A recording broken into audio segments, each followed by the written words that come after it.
In our last episode, we took a look at some of the expensive Genesis and Mega Drive games out there. Games that are hundreds of dollars and sometimes go as high as $1,000 or more. This has the appearance on the surface that all good games simply cost too much now, and any reasonable collection attempt is futile. Well, that's not the case, and I'm here to prove it. In this episode, we will go over 10 games from every major region that are not only solid entries into the library, but may be much more affordable than you might think. As before, I have concentrated on complete in-box listings and used price charting and eBay as a method of averaging out the prices.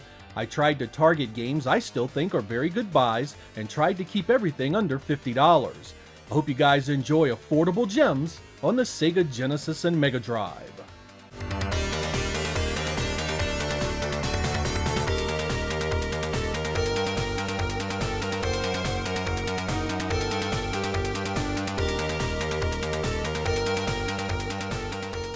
For the longest time, buying US Genesis games was extremely cheap. I amassed a huge library of great games and rarely paid more than $10 or $20 for them, complete in box. That began to change rapidly about 10 years ago, when collectors started finishing up their Nintendo shelves and decided they needed something else to buy. Now in 2022, many of the best games for the Genesis are far more expensive.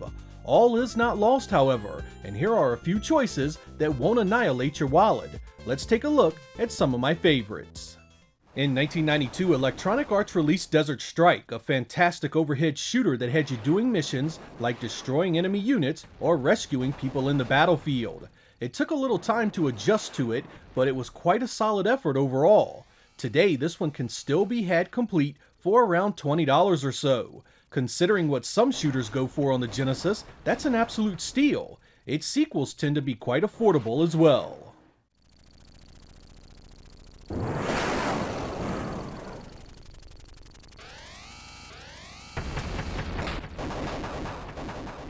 "1994's The Jungle Book tends to get lost among the Disney greats on the Genesis. Don't let that fool you into thinking that it's not worth picking up, especially at its $20 or so asking price. It's well animated, a decent challenge, and is one of the better playing late Disney releases. So next time you're about to waste $20 on that Big Mac combo and some chicken nuggets, pull the trigger on this one instead.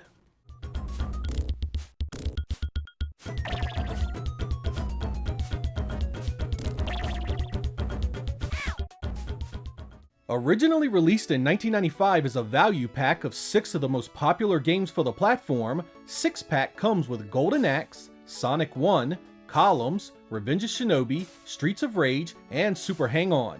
It was a heck of a value then at $50, but even more so today. Complete in-box listings can go for as little as $30, or rarely more than $50, and that's a steal by any measure.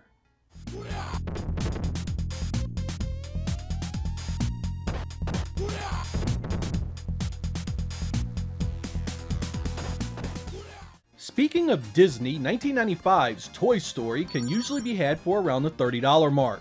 At first, this one seems like a ho-hum platformer with some neat effects, but dig a little deeper and give it a little more time, and you'll find a multi-genre thrill ride well worth playing. To infinity and beyond! Here it comes! Watch out! 1993's Greatest Heavyweights is the best 16-bit boxing game ever made. Period. Awesome list of fighters, and you can create your own. Great graphics and animation. Watch mode. I mean, this is such a step up from the sophomoric nonsense seen in other games that tried their hand at the sport. It took it serious and didn't allow you to get away with cheap knockouts or put you through ridiculous patterns to memorize. You earned every win. And for $20, it's easily one of the better pickups on this list.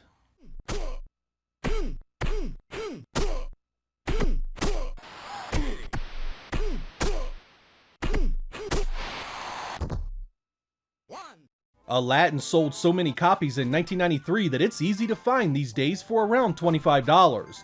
Most of you are probably well aware of this and its charms. Great animation and an adventure that follows the areas from the movie fairly closely. If you don't own it yet, there are plenty of listings waiting for you on eBay.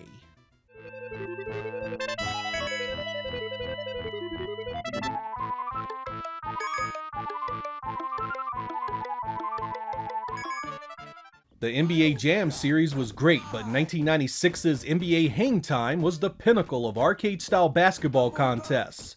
Incredible animation, NBA teams and players, and some of the best multiplayer gameplay around. This gem can usually be snagged for little more than $20 or so.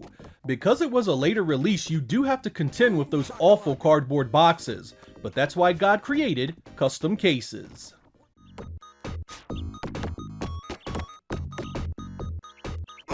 Incredible! He's huge! Incredible! In 1991, Electronic Arts blessed the Genesis with Road Rash. This combat racer was incredible, and I've made my feelings well known on it many times. I adored the music, and the challenge will keep you coming back for nearly endless replay value. To have it mint complete, it can be gotten all day long for under $30. If you are younger and used to racing games running at 60 frames per second, this one might not be for you. For the rest, this is a must-own. Its sequels also tend to be quite cheap in the United States.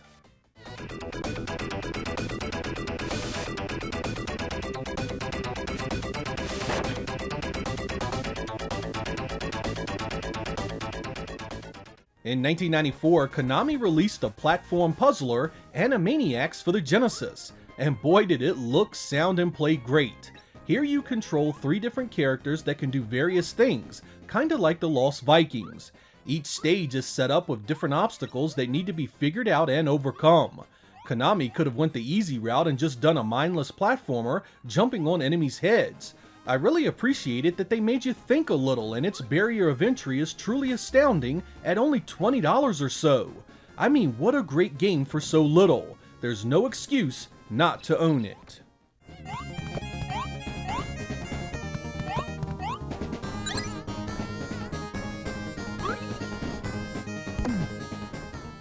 They're tiny, they're toony, they're all a little loony, and in this Sega Genesis classic, $25 will get you a great platformer to add to your collection. Buster's Hidden Treasure is a great looking and playing game that stars a number of your favorite Tiny Toon characters. Collect stuff, defeat bosses, and explore a Super Mario World style map. This is another Konami classic that is unbelievably affordable in this day and age. It's true that retro games can be absurdly expensive, but with stuff like this out there, you can still own some very nice software without breaking the bank.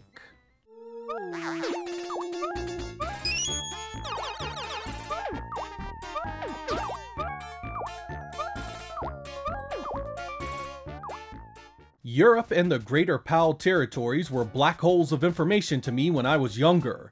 I bought the occasional UK Sega magazine to see what was going on over there, but for the most part, I remained ignorant for years. It was only when the internet came around that I began to read and understand the market. While it had many similarities with the United States, there were also quite a few differences. The following list of affordable games reflects some of that. In late 1992, Sega released a semi-sequel to The Great Castle of Illusion. World of Illusion had many similar traits as that first outing, including the superb animation and gameplay. It also added some killer co-op multiplayer and the ability to play as Donald Duck.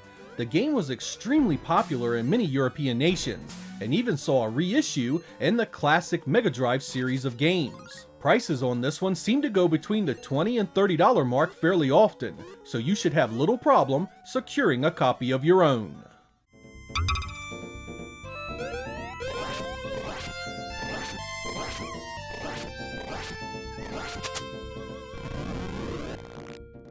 In 1995, Sega released the compilation Mega Games 6. This was Europe's equivalent of the 6-pack I mentioned for North America. There are a few different volumes of it that change a few of the games you get, but the idea is still the same. 6 popular games on one cartridge. Prices for card-only listings are very affordable, and even complete they are usually around the $30 area. That's roughly $5 a game, and considering what you get, it's one of the best values for the platform.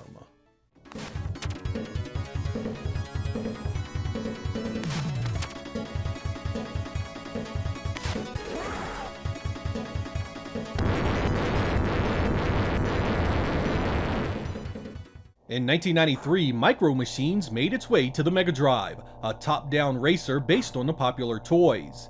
This game was insanely popular in many European nations and saw numerous sequels. Fortunately, that means they are plentiful and do not cost a fortune. It's a pretty fun game too. You race tiny cars across whimsical tracks, and there is a 2-player mode. It hovers around $30 or so, and even its sequels are similarly priced. Not bad at all.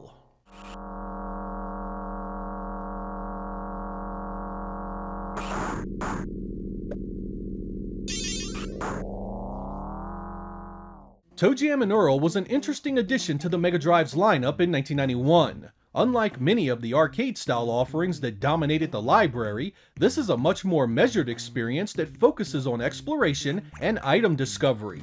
It's played from a slightly overhead perspective and focuses mainly on finding pieces of your spaceship so you can go back home.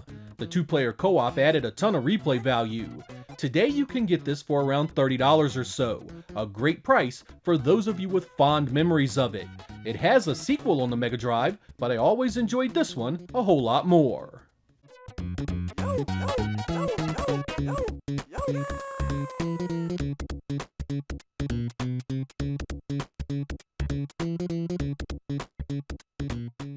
In 1993, the Mega Drive got Asterix and the Great Rescue. I always enjoyed these games, and this one isn't bad at all. The visuals are nice and it's easy to pick up and play. It can be gotten for around $25, which is great for something that your kids can play with you. There is another game in the series for the Mega Drive called Power of the Gods, but it's much more expensive. For $20, this one will do just fine.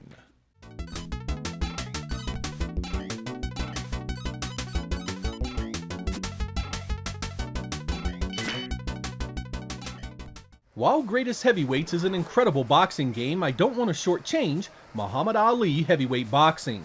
This one can be pricey at about $40 in mint shape, but I still recommend you look at it because it's such a unique game. It uses a ring that scales and rotates, giving it a great appearance of 3D space. It's much more arcade-style action as opposed to Greatest Heavyweights, but it does it so well. While Ali is the only real boxer here, the others are loosely based on real fighters. It's so much better than you may have guessed.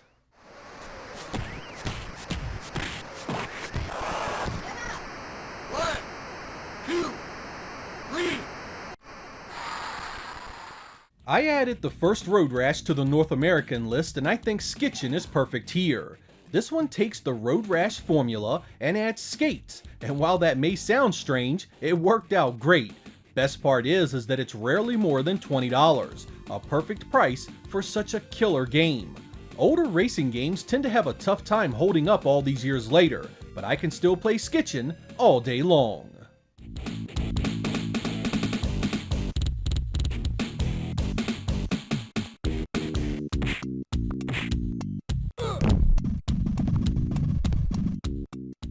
In 1994, the Mega Drive got Mega Bomberman, a loose port of Bomberman 94 from the PC Engine. You guys know this game well. Up to 4 players can roam around the battlefield, blowing each other up. It's good, clean, simple fun that is an outstanding party title. The Mega Drive version looks and plays great, and even if you have to play it alone, the puzzle mode is loads of fun. This tends to be $20 to $30, a price you just can't refuse.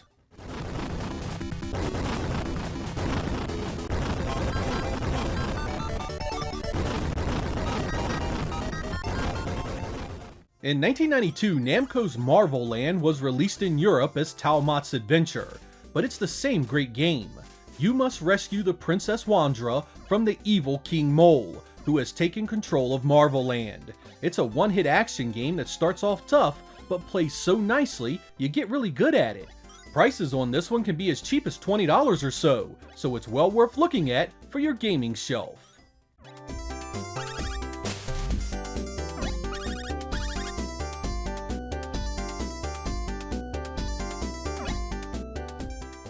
Our last PAL entry is Castle of Illusion. I speak often of my fondness for this, and it really is worth picking up. The standalone release is typically under $30, and there is also a compilation pack where it was included with Quackshot, which can be gotten card-only reasonably as well. It's easy enough for kids to enjoy, so it's fun for the whole family. If you already have it, the standalone Quackshot can be gotten for a similar price.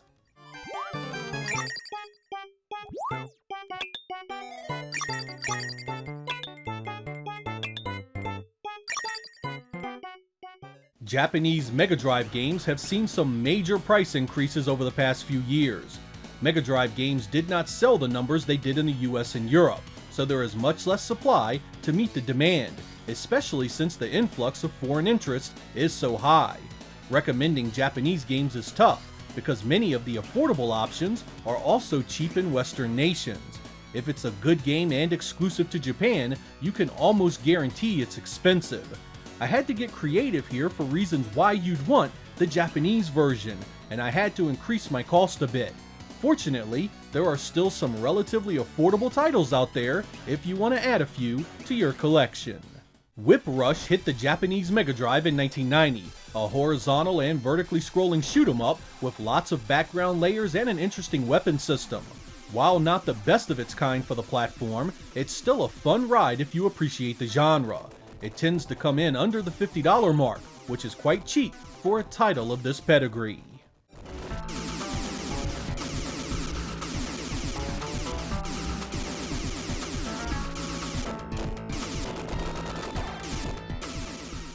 In 1989, Sega released Peacock 2 on the Japanese Mega Drive, a game directly based on the Japanese comic series Peacock King. This was brought to the US with some content, visual, and story changes as Mystic Defender. It's a great looking early title I advise you checking out if you enjoyed the Western edition. It tends to be around the $50 mark, another affordable gem in the Mega Drive's library.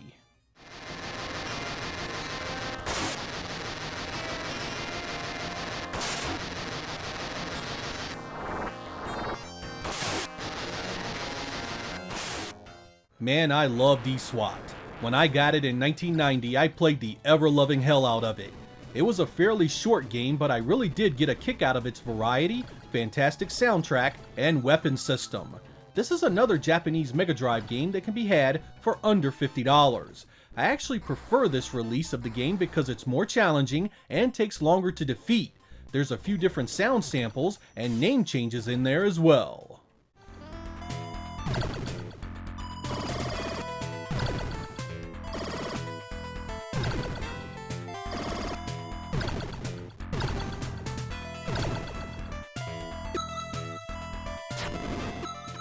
In 1990, Wonder Boy 3 Monsters Lair was released in Japan. This one is interesting because it wasn't released for the North American Genesis. The bright, colorful graphics are nice, and it plays well. It's kind of a cross between a platformer and a shoot-'em-up.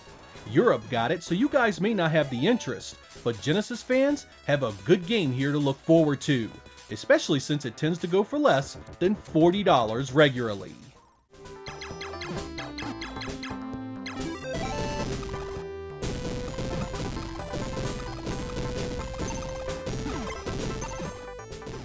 (1991's Gain Ground is an interesting one to look at in Japan because it tends to be less expensive than its North American counterpart.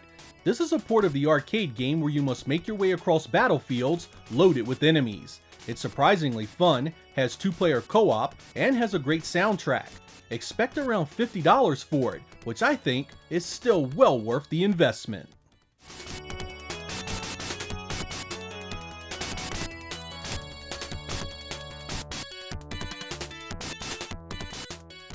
(1990's Granada is another one that is cheaper to pick up the Japanese version.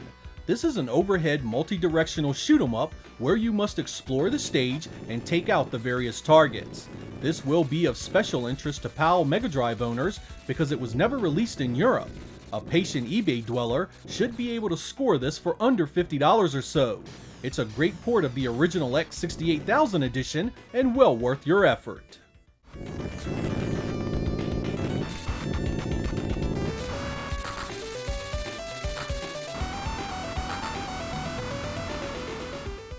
Dick Tracy was Sega Technical Institute's first game for the platform. It was released in pretty much every territory, but the Japanese version tends to be more affordable than the North American edition. This is not a bad game at all, and I kinda like the way you can shoot enemies in both the foreground and backgrounds. It's challenging, and since the story doesn't matter a lick, you won't care the cinematics are in Japanese. Keep your eyes open, and you should be able to get it for around $40 or so.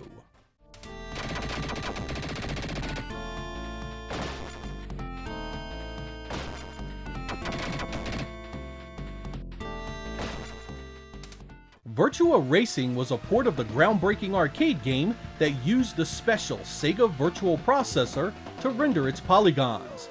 I always preferred the Japanese box art and cartridge to this one, so I'm gonna put it up here as one of my picks. It also happens to be pretty affordable, often being available for around $40 or less. That's actually pretty interesting because the original retail price of it was $100.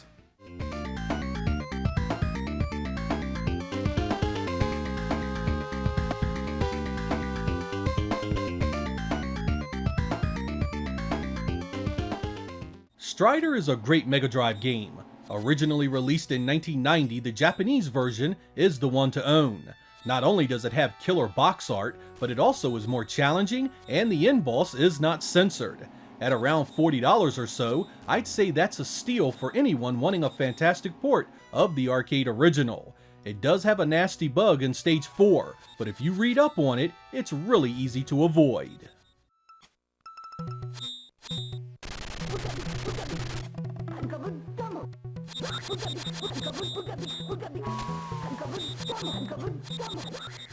Now, some of you may be asking, why in the hell would I put the Japanese version of the first Sonic on an affordable games list when it tends to be quite a bit more expensive than the North American and European versions? Well, I much prefer the art of the Japanese release. I mean seriously, doesn't that just scream 90s Sega? This is also the later released Revision 01, which includes a number of visual changes, bug fixes, and other modifications to clean the game up like the developers originally intended. Is that worth $30 to $40 to you? You'll need to decide that for yourselves, but I thought it a great addition to my Mega Drive library.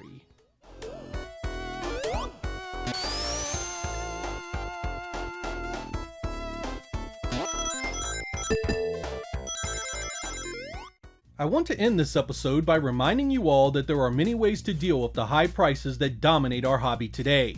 While many of us love the idea of picking up mint, complete in-box games, there are plenty of options out there to save a little money.